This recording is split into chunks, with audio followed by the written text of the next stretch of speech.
And so, like I was saying, it's really loud.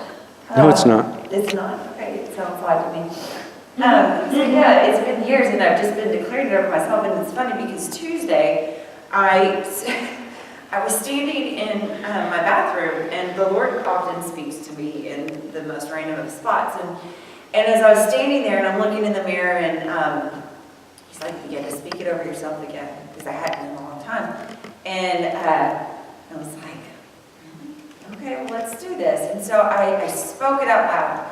And I said, I looked at myself, and I looked at my eyes in the mirror, and I was like, Jamie Lee Boersma, you are called to preach and to teach to the nations on a level the world has never seen, all for the glory of God, right? So that was Tuesday morning before I go to an appointment, and Tuesday evening, I get a phone call, and it's Dana. Dana doesn't usually call me, and she's like, hey, I have a favor to ask of you.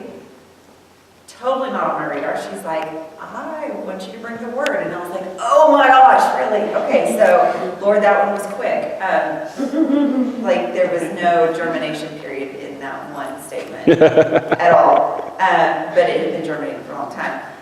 So I want you all to kind of, hopefully you can track with me on this. And I'm not going to throw out a bunch of scripture, but I'm just going to share my heart with you. Because that's kind of what I do, is I like, and once I get rolling, I hope it all tracks and makes sense. I try to make it perfect, and that never works, because that's not how, it's just not how it goes. That's right. And it's not how it's supposed to be.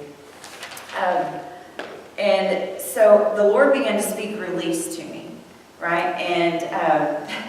And it started weeks ago, and I was in the book of Joshua, and I was reading the story of Achan, and after the Lord had promised him, hey, you all are going to have victory over this territory and this group of people, and all of these people, he had a caveat to that. He's like, you're not going to take the plunder. Certain towns he could take the plunder, but this one in particular town, everything was supposed to be sacrificed. Everything was supposed to not go with them. Nothing was supposed to be in their hands whenever they left. Except Achan decided that he was not going to abide by the word of the Lord that came through Joshua. And as I was reading it, I was like, dang, that seems pretty harsh, because what Achan did is that he stole it, and he tucked it away, and he had these remnants. And he stuffed them away, and the Lord started dealing with Joshua. He was like, look, this is not happening, this is not gonna work. Because Achan was about to shift Israel in a trajectory that God had never intended them to go. And it was a tiny, and I was thinking about it, I was like, this is such a small indiscretion for the larger picture, right? It seems so small and minute compared to all the different battles they got into, and all the different victories that they had, and the different words of the Lord. And I was like, God, that seems really extreme. And, but it was the tiny indiscretion that he began to speak to me on. And he was like, well, let's go to Deuteronomy 13. I love the Old Testament. I don't spend a whole lot of time there, but it's pretty deep and juicy, but I do love it. And so I was like, all right, well, Deuteronomy, that sounds interesting, to say the least. So in Deuteronomy 13, 16 through 17, it says, burn the entire town as a burnt offering to God. That town must remain in ruin, and keep none of it. And I was like, huh. And then all of a sudden, in my spirit, I heard, you can't keep a pet sin, even as a token of remembrance. Amen. That's right. And I was like, what? Is a pet sin as a token of remembrance? And I started thinking, I was like, well, does that mean like all these like horrible things? And he's like, no, it is across the board. It could be fear, it could be things that not even have been wounded directly to you. It could be stuff that you've seen other people walk through, things that maybe impacted you, whether it's family or business, it doesn't matter. But those things that we harbor that really don't belong to us. And the Lord began to stir me on that, and he was like, there's pet sins that you've given them on the offering, but you've held on to certain parts of it that are remembrance. And so what happens is that it becomes a weight. It becomes a weight in your pocket, it becomes a weight in your hand. And I have this nephew, and he's autistic, and we call him a collector because he likes to collect things. They're not small, I mean, they're very small things, they're not big, but he'll collect little pebbles here and there, little rocks, and he begins just to have a little pile. And they don't weigh a lot individually. But what happens is when you get to, they start gathering up and they gather up, it becomes a weight. And it's not a large mass, but what happens is that that weight determines and it deters you from propelling forward where you're actually supposed to go. right? So you can have propulsion, you can have movement, but if you've got this light weight that begins to drag along behind you, it's going to slow you down. And so, and I was like, and God was like, that's a pet sin. That's a pet sin. And so for me, I was like, oh my gosh, what are my pet sins? What are things that I've had, that I've walked through, or that I've seen other people walk through, that I picked up on? And I thought I brought them to the altar, but I really hadn't, because there was something in it that was identifiable, something that maybe resonated with me, or I thought was justifiable in the way that I felt about it. And he began to, you know, I'm super honest, if y'all know me, you know, I just lay my stuff out there. And so he began to talk to me about my relationships, past relationships. It can even be with family. And so he began to deal with me on that. And anyway, and then he was like, he brought back to memory this word. I was praying months ago, and I think I shared it with you all one time. And it just passed before my eyes, and it was the word viada. V-I-A-D-A. It was black with a little white strip that goes through it. And I was like, I have no idea what this means. And I could just see it as clear as day. And so when I looked it up, viada actually means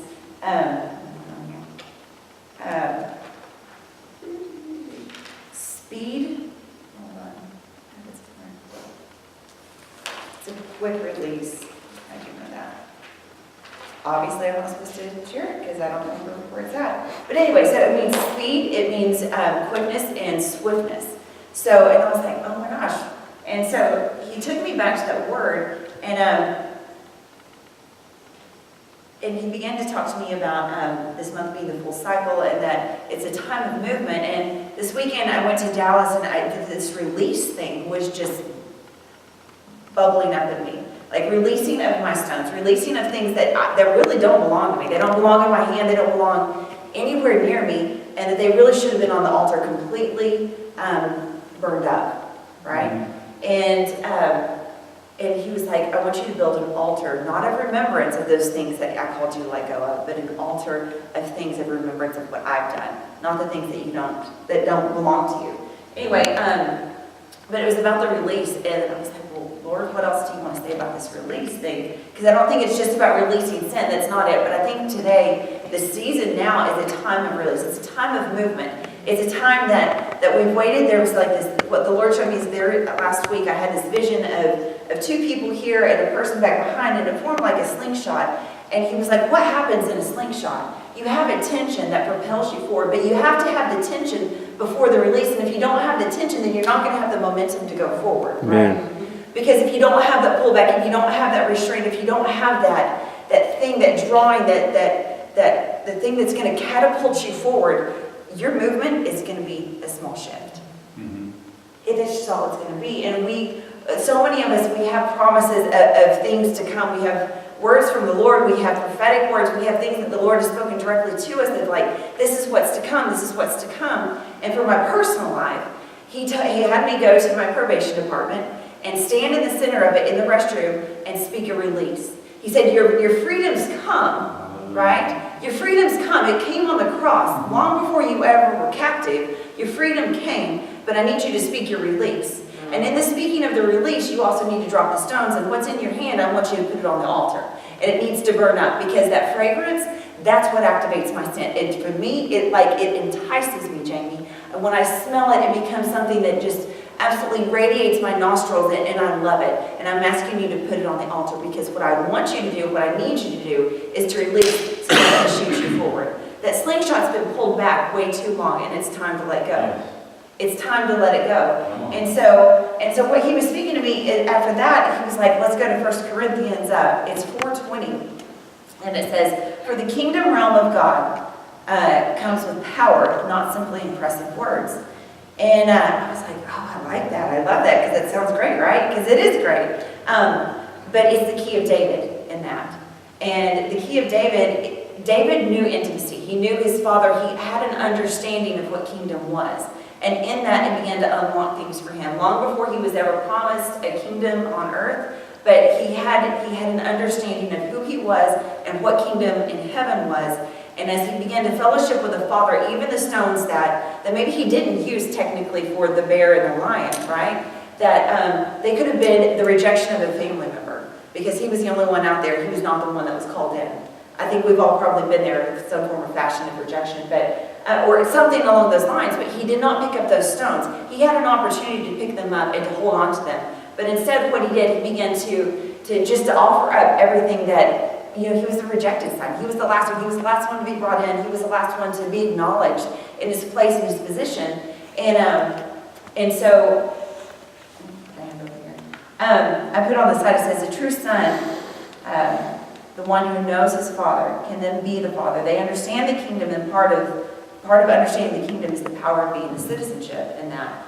And so what David ended up doing is whenever he went into battle, he began to take those stones, even the natural stones, when he went to the brook to pick them up. And I can just envision him like, it's an honor thing when you have the heart of a father. I just see him like, maybe like, what is it, Ezekiel, when the angel touches the coal to the lips, right?